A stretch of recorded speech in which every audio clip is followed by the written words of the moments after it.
Fala pessoal, tudo bem? Israel aqui. Vamos comentar a prova do vestibular do Albert Einstein e que a gente teve aí 5 questões de múltipla escolha e uma questão escrita. Muito bem, em termos gerais nós tivemos uma prova bem distribuída, né? Embora haja um claro predomínio de fisicoquímica, como é tradicional nas provas, né? Muito comum que haja um predomínio de fisicoquímica, né? E eu vou comentar rapidamente aqui as questões só para a gente entender o teor de cada uma delas, né? A questão 31, que trabalhava lá com álcool 70 e dava lá o teor de carbono, né, numa amostra de solução e pedia lá a porcentagem de etanol, né, a porcentagem de etanol presente no sistema. Então uma questão de concentração de soluções, brincando um pouquinho aí com a questão de estequiometria, né, fisicoquímica, cálculo de concentração de soluções. A questão 32, bem de química geral, química inorgânica, né? Te dava aqui algumas substâncias, adicionava-se ácido a essas substâncias e o candidato, a candidata tinha que entender que os sulfetos, na presença de ácidos fortes, vão formar sulfeto de hidrogênio, que é uma espécie gasosa, um clássico da química, uma reação típica com deslocamento de gás, muito comum, tá? A questão 33 trabalhava com a questão de com equilíbrios químicos, né? Físico-química de novo, princípio de Le Chatelier. Como aumento e a diminuição de temperatura afeta equilíbrios químicos em função da termia do processo. Eu tinha que sacar aqui que o processo era endotérmico e a partir daí tirava-se um monte de conclusões que levavam à resposta correta.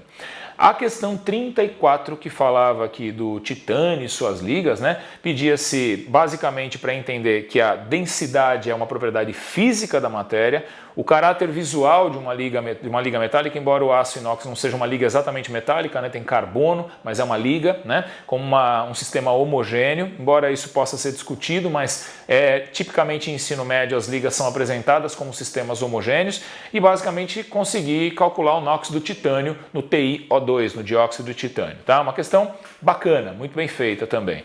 A questão 35 trabalhava basicamente quase como uma estequiometria envolvendo também termoquímica. Então, a partir do ΔH da reação, dava para se fazer alguns cálculos estequiométricos e, a partir disso, se chegar na energia necessária requerida para o processo. E aí, comentar rapidamente a questão escrita, que foi a questão 2, né? Como é tradicional nessas provas, a gente tem um item que pergunta um montão de coisas, um outro item que pergunta um montão de coisas. Então, é item A e B, mas a gente poderia pensar que isso aqui é itens A, B, C, D e por aí vai, né? A questão muito bacana, mostrando aí a estrutura da vitamina C e da vitamina D. No item A, pedia-se basicamente a função orgânica, que era comum aí às duas estruturas, hidroxila ligada em carbono saturado, então a gente tinha álcool como função orgânica comum, né, oxigenada, e explique qual delas, né, qual vitamina tem maior temperatura de fusão. Aí você fala, poxa, como é que eu vou saber qual delas tem a maior temperatura de fusão? Lá em cima no texto, falava-se que a vitamina lipossolúvel fundia a 85 graus Celsius e a hidrossolúvel apresentava 191 graus Celsius como temperatura de fusão. Então bastava você olhar para a vitamina C, perceber que ela é forrada de hidroxilas, de grupos polarizadores, então ela era a vitamina hidrossolúvel e, portanto, a de maior temperatura de fusão. Então, não era para saber a temperatura de fusão a partir da estrutura, mas retirar essa informação a partir de um dado que foi dado no enunciado, tá bom? E aí, claro, saber hidrossolubilidade e lipossolubilidade em função da estrutura, isso sim, tá?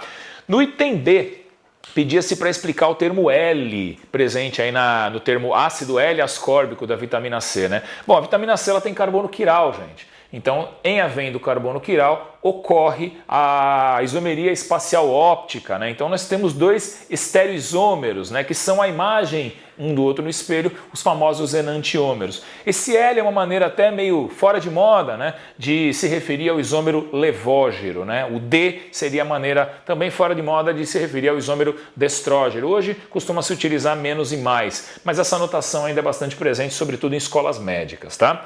E aí, para completar esse item B, perceba, né, estamos ainda no item B, pedia-se para calcular a concentração em unidades internacionais, em UI, para a vitamina D, dado lá um certo número de mols. Daí tirava-se a relação que havia no texto e fazia-se uma rápida conversão. Uma questão muito legal, uma questão muito bem feita, muito bem elaborada, ampla, né, cobrou um monte de coisas, embora tenha itens A e B, eles perguntaram um monte de coisas em cada item e conseguiram espalhar bastante a informação.